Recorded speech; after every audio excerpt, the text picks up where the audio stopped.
Well, hello, everyone. I think that it worked tonight. Sometimes we have a lot of trouble getting on here. I'm Kelly Coates Gilbert. I'm broadcasting live from Dallas, Texas. And tonight we're going to be talking to Violet Howe, one of my dearest friends, and she is a hoot. I'm so excited to tell you all about her. She's broadcasting from Florida tonight. Orlando. I wanted to tell you just a little bit about her. One of the things that I couldn't wait to get her on here is because she has the most colorful history. She spent 15 years as a wedding planner, and a whole lot of those stories and all the drama and all the things have shown up in her books. And so we're going to have her tell us all about that tonight. That's going to be fun. She was a teacher for 5 years. So we'll talk a little bit about that. She is a mother to a teenage son. She's married and has 3 dogs. And she is a movie fanatic, which I found really fun because I'm also a movie fanatic. In fact, my little sister Jeannie and we used to dress up in our mom's nightgowns and high heels, and we would march around the living room and accept our Academy Awards and our Oscars, and they were Prel shampoo bottles. Remember those? Right. And I was in the movie Bronco Billy with Clint Eastwood. So a little movie trivia. So we'll talk some more movie stuff. But let me tell you just a little bit about what Violet writes. She writes women's fiction. In fact, her reviewers, I love to go to people's reviews because you'll see things said over and over. And this is one of the things that I saw. She writes solid women's fiction that tackles real life issues. This is a repeated phrase I saw over and over in all kinds of forms, looking forward to her next book. And then I giggled myself silly when I saw this one. There is one particular character I wish would get hit by the karma bus. I get more death threats for that character. I have women who come up to me at signings and they're like, I just want to shoot him. I want to run him over with my car. I want it so that character is definitely, he's the ex-husband of one of my characters. And he is not a good parent. He's not a good ex-husband. And so, yeah, he invokes very strong feelings. Well, obviously you do a good job of writing villains. So that's an art. Well, tell us just a little bit about your writing journey, how you became a writer. And then we want to hear, of course, about your books. And so just take a few minutes to just let everyone know about who is Violet Howe and what do you write? All right. Well, hi, everyone. I am so happy to be here. Thank you for joining us tonight. I have pretty much always wanted to be a writer. I've told this story before, but I have a diary from my 3rd grade year. And I actually wrote as a diary entry in there that for that summer, my plans were to get a tan, write my first novel, and make my sister stop smoking. And I think getting a tan was probably the only one of the 3 that I accomplished that year. But yeah, I've always loved to write and always wanted to write. I've always loved performing and telling stories and any aspect of telling stories. And so I really loved that.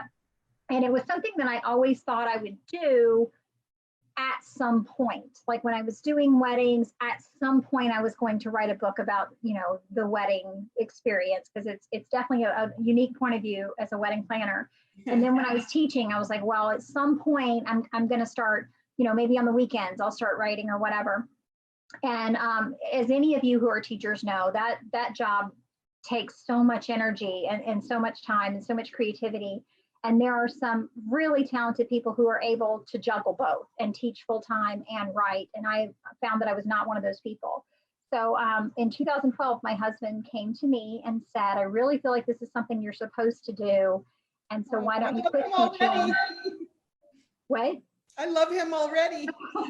He actually heard, there was like a talk show on NPR that he was listening to, and Dean Kootz's wife had basically done something similar where she went to him and said, look, let's just throw all in and see if we can make this work. And so he said, I feel led to do that. And so he came home and said, I think you should quit and just throw everything you've got into this. And I love it. Like, I feel like I'm doing what I'm supposed to be doing, and I absolutely love it. So yeah, it's been a good journey.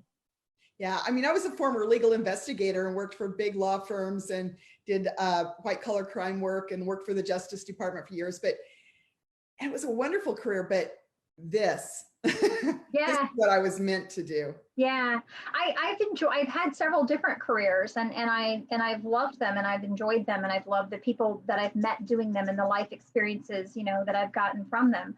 But yeah, I definitely feel like this is what I'm supposed to be doing, and what I enjoy. And um, one of my aunts, she and I were talking the other day, and she's like, I feel like you put in more hours now than you ever did at either of the any of your other jobs. And I said, yeah, but I really enjoy what I'm doing, so I don't mind the hours so much. So. Yeah. Yeah, I mean, sometimes I look at the clock and think I've worked 14 hours today. Yeah. But it doesn't seem like it because I love it. And don't you think, Violet, that when you have worked in other professions and you're a little older in life, that you bring all that experience with you, and Oh, so definitely. when you create, it's Yeah, more definitely. Yeah. Yeah, and I find too that as you're creating characters, I think the older you are and the more life experiences you have, like that kind of flavors those characters. And it's interesting. I can tell sometimes I actually try not to read reviews. So there were a couple of things that you said in there that I was like, oh, that's nice, because I try not to read reviews. But I have noticed that sometimes I can tell if one of my readers is older by the review, because I think when we're older, we tend to be a little more forgiving, and we tend to allow people a little more. Whereas when we're young, I think that we tend to kind of have black and white expectations of how things are going to be. And I think as we get older, we realize there's much more gray to people. People's messiness and people's brokenness has a lot more gray in it. And I do think we see that differently as we get older. Well, and there's some difficulties that come. I just finished up a novel that's going to be coming out on September 1 called Chasing Wind. And it's a story of three women generation, where it's the older mother and her adult daughter, and then the young rebellious teenager. And I couldn't write the young rebellious teenager. I had an author who wrote young adult fiction, who kept looking for me. And she would catch things that I would say that were antiquated. And, it was hard. Right. Yeah. Well, it's funny. I really enjoy writing older heroines. And when I say older heroines, as you know, in the book industry, that's anybody over 30. I mean, they really set the bar very low for older. But I write, my heroines are in their 30s and their 40s or in their 50s. Yeah. And I really enjoy the different aspect. I mean, obviously, someone at 50 approaching a new romance has a completely different set of issues and challenges than somebody who's 20 approaching a new romance. And so I really like exploring that. And I have in my book, Maggie, which is part of my Tales Behind the Veil series, Maggie hasn't dated. She's pretty much spent her adult life very independent lady, and she's got her career, and she's got her house, and she has adult children, and she hasn't really wanted this in her life. And I kind of get to explore a little bit when she does start dating, like she doesn't want her kids to know. And there's a really fun scene that I very much enjoyed writing, where she sneaks him in the bedroom window because her daughter's staying her adult daughter is staying with her for an extended period of time, and they miss each other. So she sneaks him in the window. And of course the daughter comes and tries to open the door, and it's like, Mom, why is your door locked? What are you doing?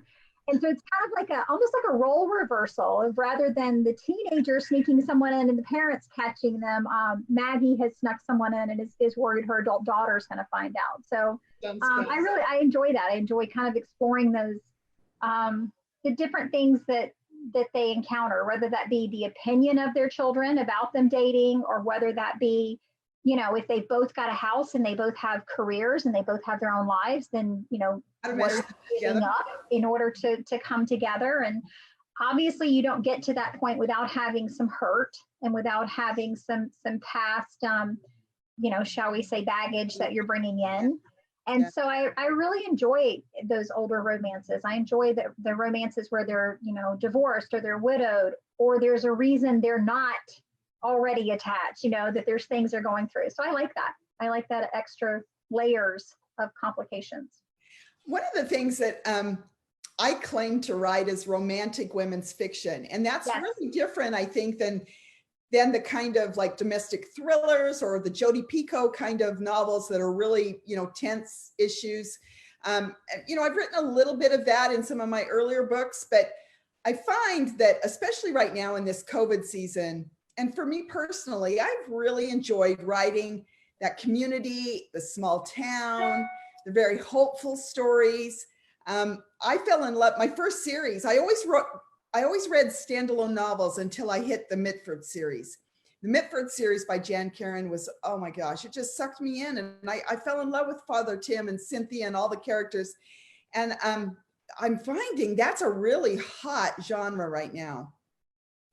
Yeah, I think that I think for all of us, especially right now, when we're living our lives kind of disconnected in many ways, having that sense of family, having that sense of community, having that sense of belonging is important. And I love books that like revisit characters or let me see characters again. I love when there's a book, it's a long series and maybe there was a character I particularly like. And then when that character shows up, you almost have this feeling of like, oh, I know them. That's my friend, you know? So yeah, I really like that. I like exploring that in my own writing of like, I'm constantly thinking of how do I weave in, you know, this person, how are they connected to these characters over here? Like, how are they all interconnected?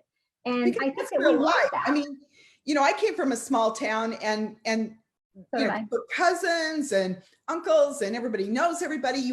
Right. I always say you walk the cemetery and you know everyone. Exactly. You know, there's my fifth grade teacher. There's my aunt. There's, you know, you just literally can walk and you know everyone in the cemetery. Right. And that's and in the grocery store. Yeah, absolutely. But you've done something very interesting because, you know, some of us like me, we stick pretty close to what we write. I mean, I transitioned a little bit from the standalone stories into those series, but and definitely, you know, I write series now instead of standalones. But you've done something interesting, especially just lately. You have started writing mysteries and suspense, but you set it in the same town. Yes. Just an interesting way to genre jump and still stay connected. So talk to us about that. Tell your readers about that. Well, I feel like all of my stories still have like those same elements of women's fiction. Like it's always a central heroine who is at a crossroads in life, or she's facing an obstacle in life, or she's come to a point where she's ready for a change in life. And all of my stories have that, and all of my stories have romance because I believe that love makes the world go round, and I love happily ever afters. But I find that there's stories that I want to explore, things that I want to explore that are maybe outside of that strict of a genre. So I have my fictional town of Cedar Creek.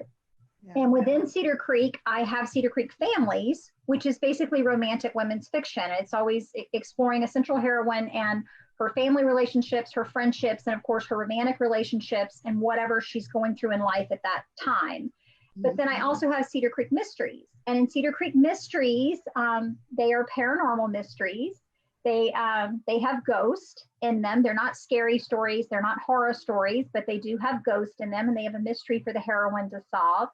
My heroine in that series stays the same throughout the books, and there's always new characters that are introduced, but there's also the core people of Cedar Creek who are still there in each book. So you know everyone, and you do meet new friends.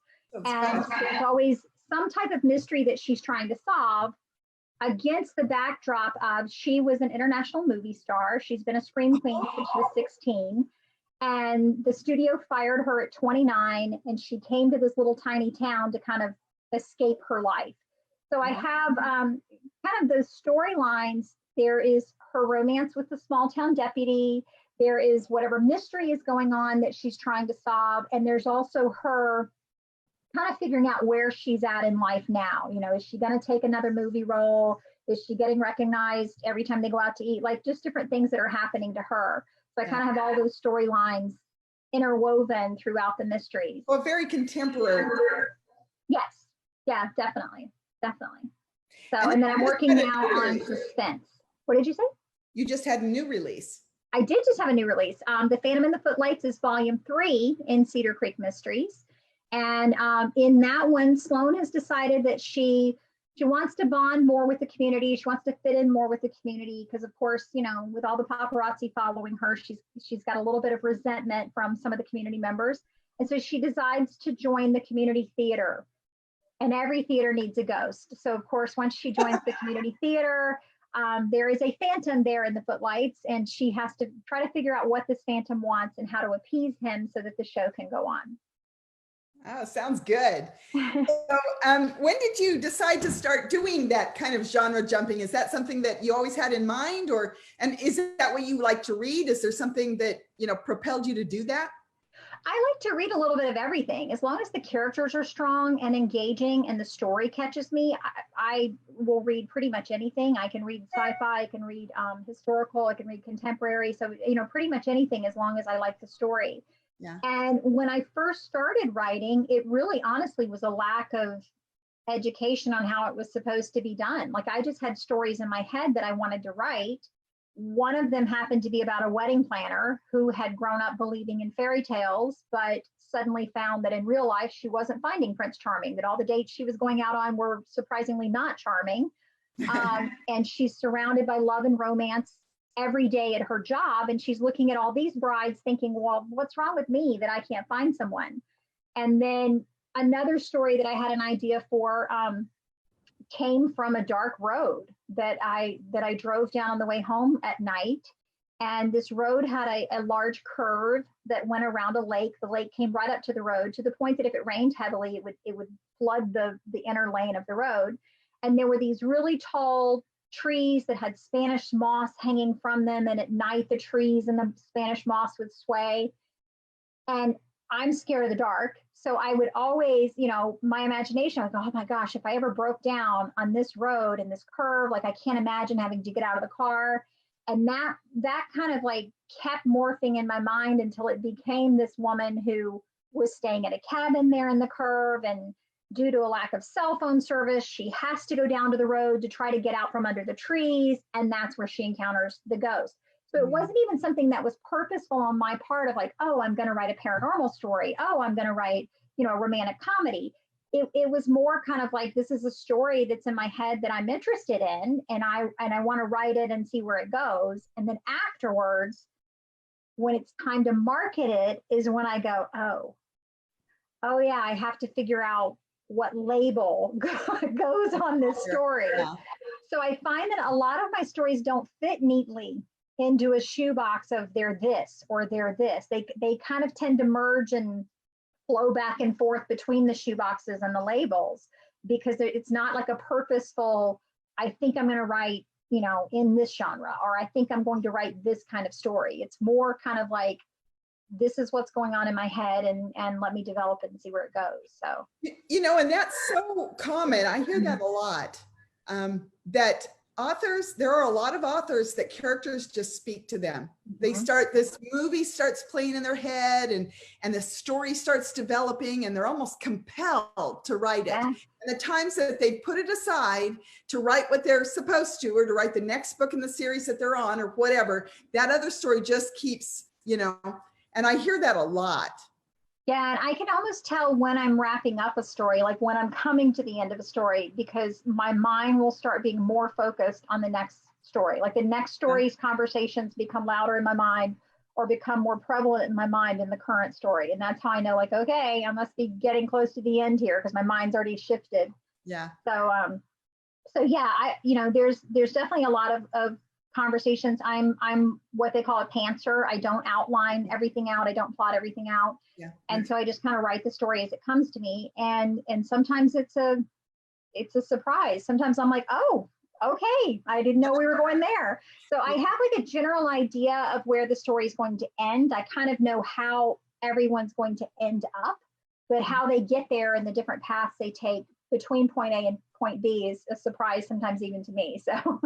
Well, I like to say that I have the best job in the world. I get up with my husband. He actually gets up at 3:30 in the morning. Oh. But if I want to see him, I get up with him. And so I pour a cup of coffee, do a little bit of business, but then I sit down and start to write. And so, it's almost like sitting down to read, in that the story starts unfolding. I always go back the chapter before and kind of read it through to get my head in the story, do a little tiny bit of revising, but then the characters just start talking. Yeah. And it's the funnest thing. I mean, it just, especially because I've been an avid reader for years, it's the next best thing to reading. It's so fun. And Truly a treasure, this job.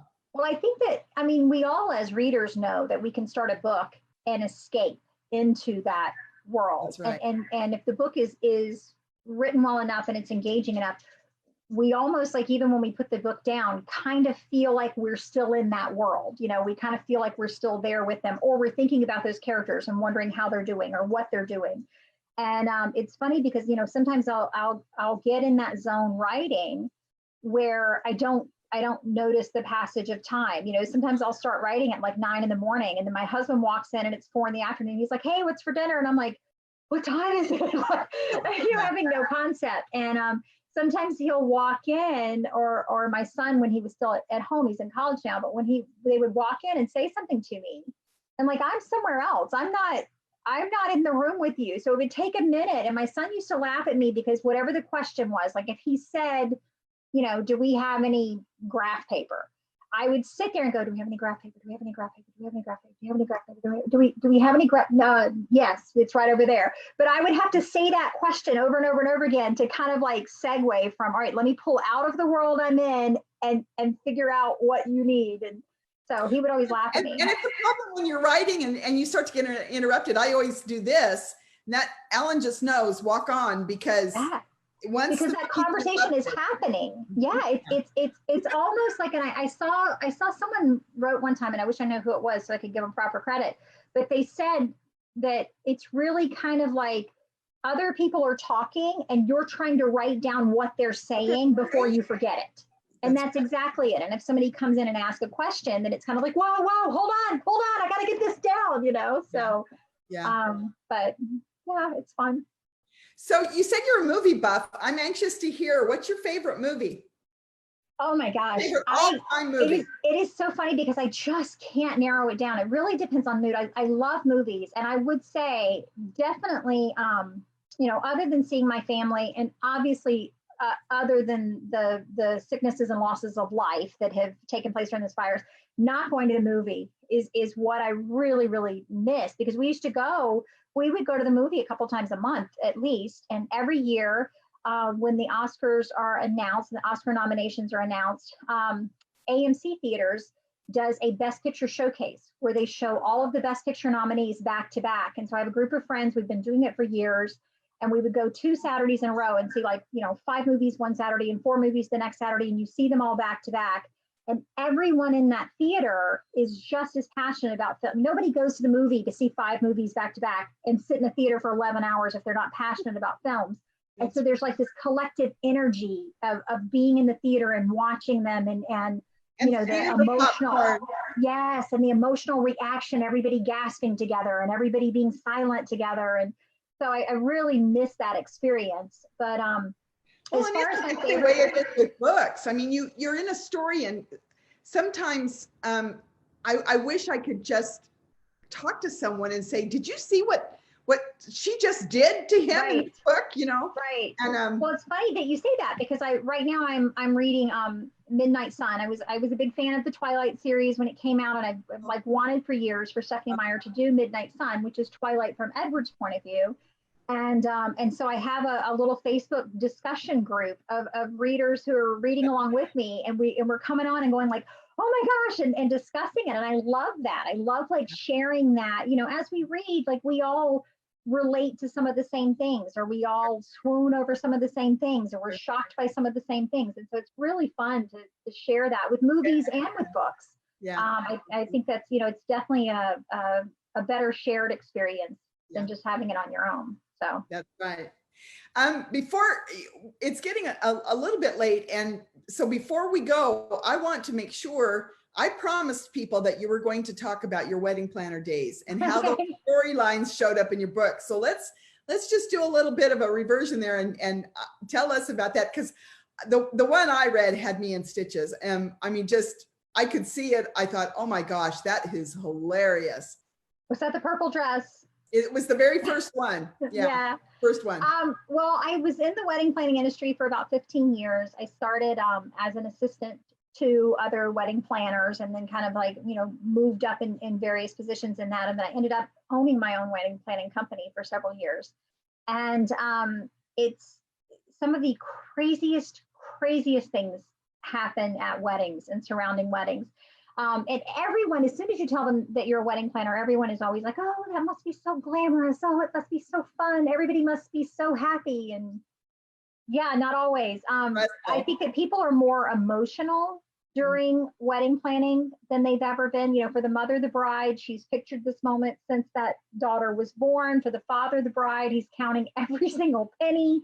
You know, for the mother of the groom, she's feeling kind of left out because she really doesn't have a lot of control in this situation. The sister of the bride is mad that, you know, this is not what she got for her wedding. Like, it's just, there's just so much emotion and so many different things going on, and everyone's tastes are so different. And it's just, there's so much rich material there. And I used to say, my coworkers and I would always say, like, oh, we need to write a book. Oh, this needs to go in the book. This needs to go in the book. You know, when I wrote the book, I didn't sit down to do a memoir. So it's not like real wedding stories here, you know, here, read these about real weddings. It's more kind of like maybe something that a mother of the groom did at a wedding, with something that the ring bearer did at another wedding, and then something that I made up for the fictional character, you know, as part of that. And so a lot of it is, they're definitely fictional books. There's not anything in there that is like someone's wedding from start to finish, but there's definitely influences. There are definitely things that, a lot of humor. Yeah. Oh, all my books have humor. I absolutely love humor, and I feel like it's so important for us, especially. Well, and I know you're really funny, and you just, thanks. you know, I mean, that's one of the things I think is so fun about these live author chats, because when you read a book, the author's voice, the author's, a lot of who the author is shows up on the pages. Right. And that's why, you know, you don't have to worry about competing or anything, because we're all so different. But right.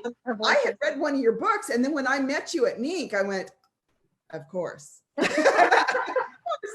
Yeah, it's you know, I definitely try to write all of it with a slant of humor. Like even my paranormal books, my ghost is 16, and she's been dead for 13 years, and she's devastated to find out that Reese Witherspoon is no longer married to Ryan Philippe, and she's like even more devastated to find out that Heath Ledger has died. And like she's very much like a teenager, and she's like, what do you mean they're not together? They were the perfect couple. And so she's asking all these questions. She hasn't talked to anyone in 13 years, and so she's asking all these questions of Sloan. Well, what about this person? Well, what about this person?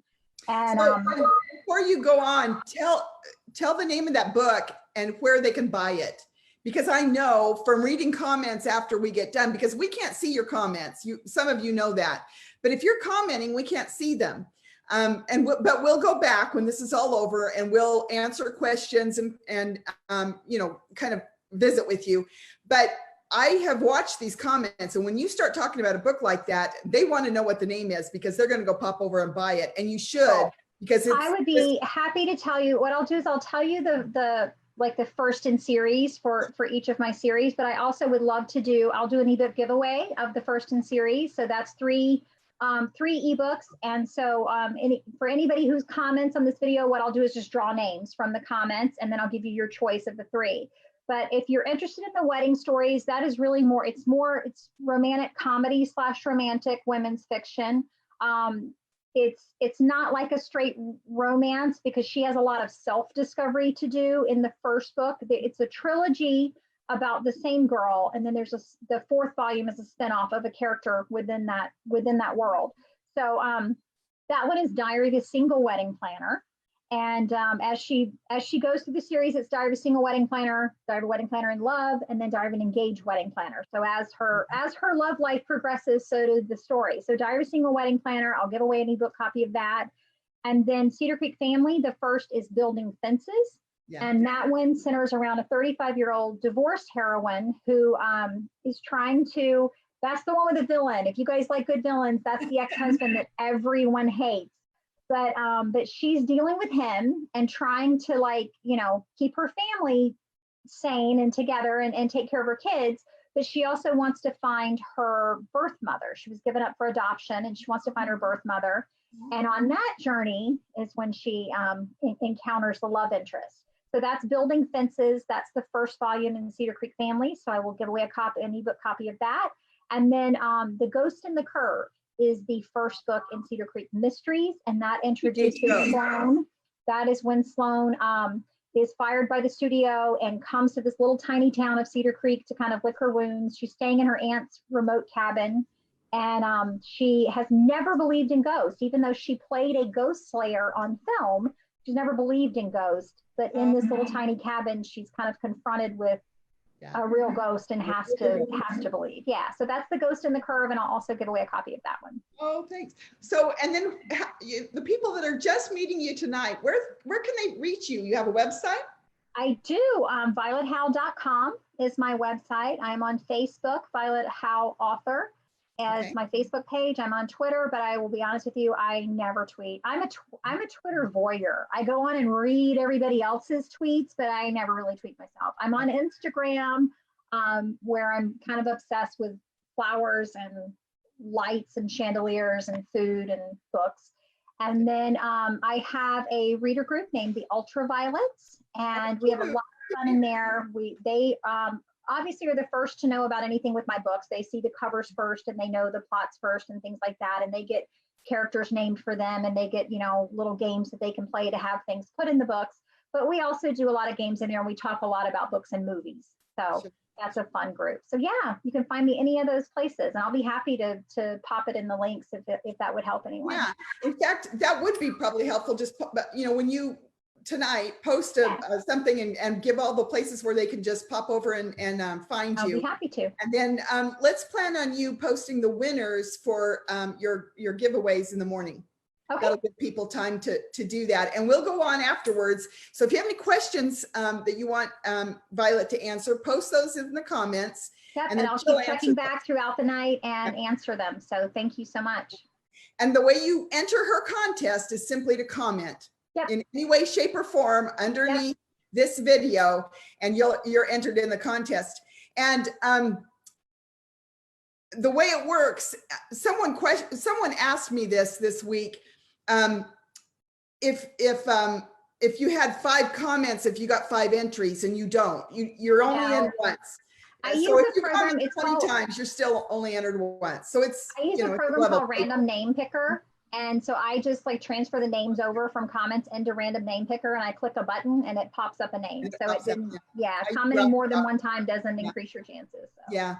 And and those kind of little systems are great, because I would hate to just have to pick one on my own. Yeah. So we'll do that. But before we go, I want to do just a little bit of housekeeping. First of all, we're climbing on 650 members, which delights me because we just started. Yeah. And for all of you who have emailed me and messaged me, thanking me for these, it's my treat. Violet and I were talking before we went live. This is such an isolated time, but even when it wasn't, the publishing industry is a cool business, and we love, authors are fun people to talk to, and we're all book people. We all love to read. Right. We have that connection. So thank you for being here. But I would like to ask each of you to think about a couple of people that might enjoy this group. And then would you reach out to them and invite them? Because we want to expand this group and have it even bigger, but we just want to enjoy, and share this with other people. So I would ask that you would ask them, people don't like to just be added to a group. Yeah, don't do that. People get kind of crazy about that. But, sincerely think about a couple of people that might, and even if they're not readers, they might enjoy just coming and hanging with us, because they might become readers. Yeah, we have a lot of fun. So do that. And I think that was about everything that I needed to just talk to you. Oh, I know what else I wanted to talk to you about. First of all, I asked you guys to follow me on BookBub, and boy, did you guys follow me. Thank you. And follow Violet. We were talking about that. And let me tell you just a little bit about how that helps an author. BookBub and several places like that offer certain levels of promotion opportunities to authors with certain numbers of followers. So it's not like we're going, oh, come love me, come love me. It's that we want those promotion opportunities, because that's our opportunity to get our books out in front of more readers. And so I really did appreciate that very, very much. And I have a release coming out on September 1. It's the third book. The series I'm writing right now is the Pacific Bay series. It's set in Oregon, on the Oregon coast. And the first book was Chances Are. The second was Remember Us. A third one is coming out. I should have printed the cover for you, but it's called Chasing Wind. And it's the story of 3 generations of women and how they learned to become a family after a lot of tension. So if y'all would go and pre-order that, if you're going to order it, pre-orders also help because it tells Amazon, it tells Barnes & Noble, it tells Apple and iBooks and all those, you know, that this is a book that people are going to be reading. And so they push it a little harder. So do that. And then Violet just had a release. Tell us the name of that again. The Phantom and the Footlights. Okay. It is volume 3 in Cedar Creek Mysteries. So The Phantom and the Footlights, it just came out August 3rd. So it's brand new. Yeah. So it's our delight to be with you and to do this kind of stuff. And we do appreciate all your support. So again, put some comments in below and then Violet and I will come on and we'll answer all your comments. And then Violet will announce our winners of three of her books in the morning. So thank you all for being here. I appreciate it very much. And watch, because I'll be announcing, I've got 2 or 3 other authors kind of, we're getting schedules going right now. So that we're going to be having some more of these real soon. And so keep an eye out. And don't forget to invite people to She's Reading with Kelly Coates Gilbert. Thanks, Kelly. Thanks, everybody. Thank you, Violet.